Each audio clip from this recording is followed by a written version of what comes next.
Hi everybody, this is Just Some Guy, and today I want to talk about a question that Diversity in Comics asked in one of his videos. He asked whether or not SJWs hate SJW characters, and whether or not they deliberately sabotage those characters in order to write more established characters on better books. This is really a twofold question, so let's get to the first. Of course SJWs hate SJW characters. Why do you think I do the Gollum voice for Mark Waid? It's not just because it's the only voice I can do, and it's funny. It's also because, like Gollum, SJW writers love and hate themselves as much as they love and hate the SJW mentality. They don't really like writing these characters because these characters are shallow. They're a reflection of how shallow they really are, and nobody wants to see that. It's kind of like that mirror in the Neverending Story. You know, the one where you go in front of it and it shows you what you really are. You think that you're courageous and it turns out that you're a coward. That's what writing these characters are like. And so for someone who really believes this stuff, it's really hard to write it because when you start delving into these characters, really the first thing that you want to do is make fun of them. They're so shallow, they're so inept, and they're so ridiculous that there's really not much merit to trying to take them seriously. When you try to take them seriously, you end up writing a much more complex character, and you end up deconstructing that character. It's kind of like what happens if you were to write a religious fundamentalist character. It's really hard to do it seriously and not make it come across as a caricature. The only way that you could really do it and be honest is if you were to actually deconstruct that character from the inside out. And then they're no longer really the fundamentalist. They may have those views, but they become multidimensional because you have no choice. These writers don't want to do that because it would mean examining the flaws of their own arguments. So they avoid it, and as a result, you end up with something that nobody likes. So how this plays out when it comes to what books they write and the way that they write them really depends on the writer. So let's take a writer like Dan Slott. Dan Slott probably doesn't like writing SJW characters, but he does it because he knows he's more or less secure.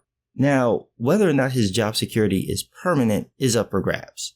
But he knows that in general, he can more or less do what he wants, and there's not going to be much of a backlash, at least from the higher-ups. It really doesn't matter to him that the fans don't like it. It might get under his skin, he might take it personally, but ultimately, his attitude is, I'm writing the book, you're not writing the book, I'm writing something that's important, you're reading it, neener, neener, neener. This would probably apply to other writers like Max Bemis, Colin Bunn, same mentality of, I'm working at a big company, I get to write these books, you don't, so what does it matter if I phone it in? Now when you get to a writer like Mark Waid has probably always been pretty liberal, but as he's gotten older, his opinions may have, let's say, matured. That element is what's actually at play here. So he's a good writer, he's a capable writer, as I mentioned in several of my videos. He's just too good to really write a bad story by accident. He kind of has to do it on purpose. And because he's such a capable writer, when he is encountering these characters, these SJW characters, these diversity characters, he realizes immediately what's been done to him. He's been crippled. As a writer, what do you do with a character like this? You can't dirty them up. You can't do anything to them because if you do, you're going to be called a bigot. So like I mentioned in my video about Cyclops, I think it was issue 11 where he goes on this little journey showing what Cyclops' life is like and how Cyclops thinks of himself. He can only do that with Cyclops because Cyclops is a straight white male. None of the other characters can have that kind of depth because if he did it, he'd be accused of being a bigot. Now there are two reasons why he's making these characters incredibly bland. The first is what I just mentioned, and the second is he's a true believer. And so it's in his nature to avoid doing anything that would actually muddy up the characters. And the result is he will write bland characters. And we've seen this in different stories where everything seems to be going perfectly fine, and then he gets to a purse puppy character, as Diversity in Comics would call them, and then all of a sudden, the character depth just goes right out of the window, and they become this bargain basement Benetton model. As soon as they're out of the scene, goes right back to normal. That's not an accident. That's Mark Waid's programming kicking in saying you can't do anything to this character. She's black, she's female, she's transgender, she's a lesbian. Don't do anything. That's what that is. And so you can see the argument that's happening with a writer like this, where he's going, do I, don't I? Kind of like Gollum. That's the reason why I picked it for him. No, I'm not going to do the voice. I think this also applies to writers like Brian Michael Bendis, maybe Brian K. Vaughan, Brian Woods, writers who are very capable, very aware of what they can do with these characters, But when they get characters that hit these political points, they avoid doing anything that might actually get them in trouble with the SJW crowd or the progressive crowd or whatever you want to call them. Then there are the purse puppies themselves. There are the writers themselves, the Sina Graces, the Magdalene Passagios, the Kate Lees or Lays or however she pronounces it, the Gabby Riveras. These people are phoning it in. Now I think they fall into 3 basic categories. The first group would be the people who are brought in basically for name recognition. Your Roxane Gays, your Ta-Nehisi Coates. These are not comic book fans. They're not comic book writers. They really don't know what they're doing. Most of them have never even written a novel. The point for them being there is so that the company can tick off a box and see if they can bring this political audience over to buy their books, which never really works out in their favor. These writers who are now being given a job not based on merit, but just because of who they are, obviously are going to phone it in. And because they don't have any skill in writing this particular medium because they've never done it before, usually what they write isn't very good. It's not because they're not talented. They could very well be talented writers. They just don't know how to apply that talent to this medium. So the books end up being a mess. And of course, you're dealing with people who already have some sort of prominence, so there's ego involved. They don't really care that it's not working. If the comic book fails, then they get to say, hey, I work for Marvel or DC Comics or what have you, put that on their resume, and then they get to say, oh, look at all these racists or sexist or homophobes or transphobes who wouldn't buy my work. The second group are your Magdalene Passagios, your Gabby Riveras, your Sina Graces. These are the people who are brought in to fulfill a quota. Some of them actually do have some sort of comic book experience, but that's not why they're being hired. They're being hired because of what identity group they align with. And the same thing happens with them. If the books go poorly, they can always just point to someone being a bigot. The reality, though, is that they kind of don't care. They're really not there to write comics. They're really not there to tell comic book stories. I think the one exception in this group of people like this is probably Magdalene Passaggio. This person probably does want to write comics. She's just not terribly good at it at the moment.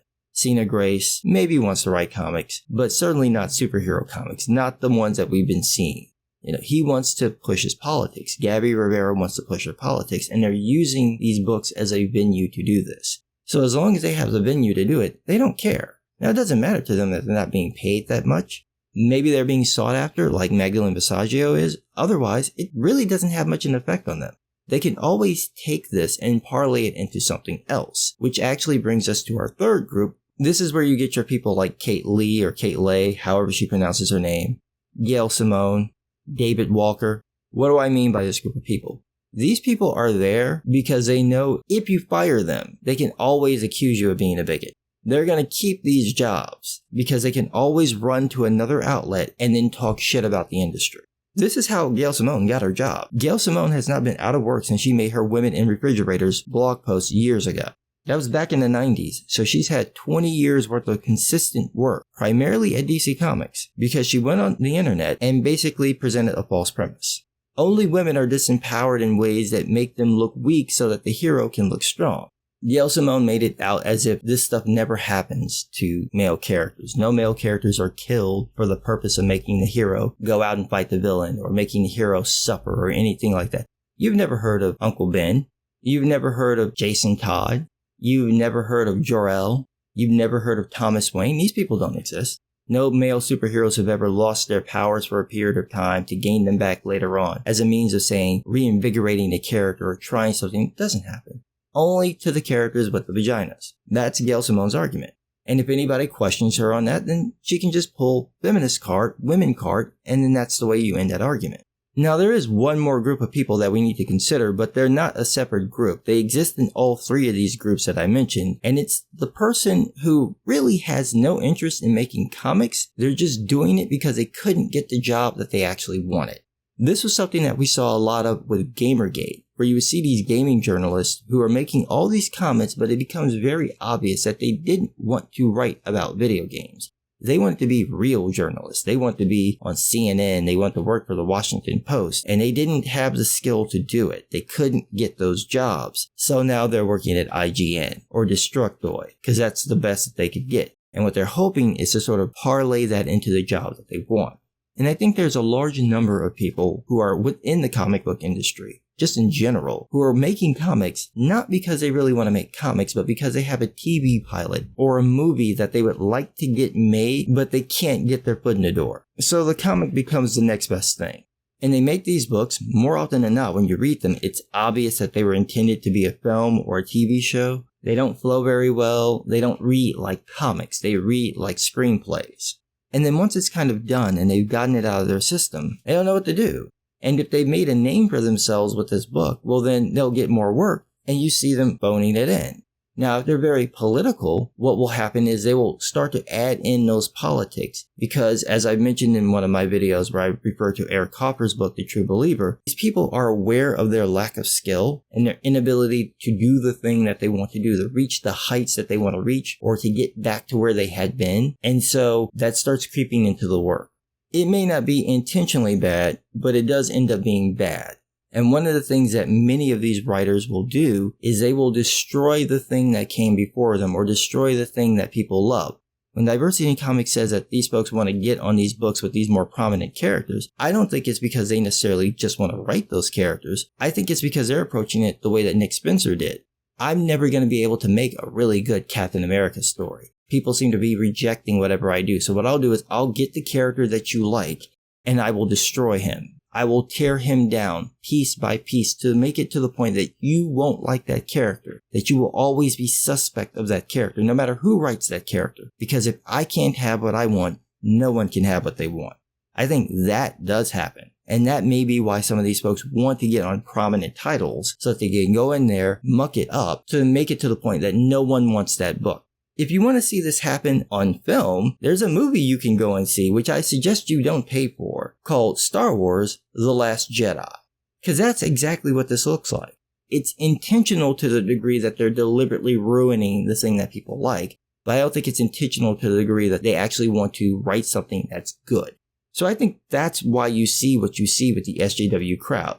They write shitty characters because they know that they themselves are shitty people. And these characters are a reflection of who they are and simultaneously a reflection of how they subconsciously view the group of people that they hang around. So let me know what you guys think about that. For all you folks out there, feel free to subscribe, hit the like button, the notification bell, and check out my Patreon page if you'd like to support the channel. Thanks for listening.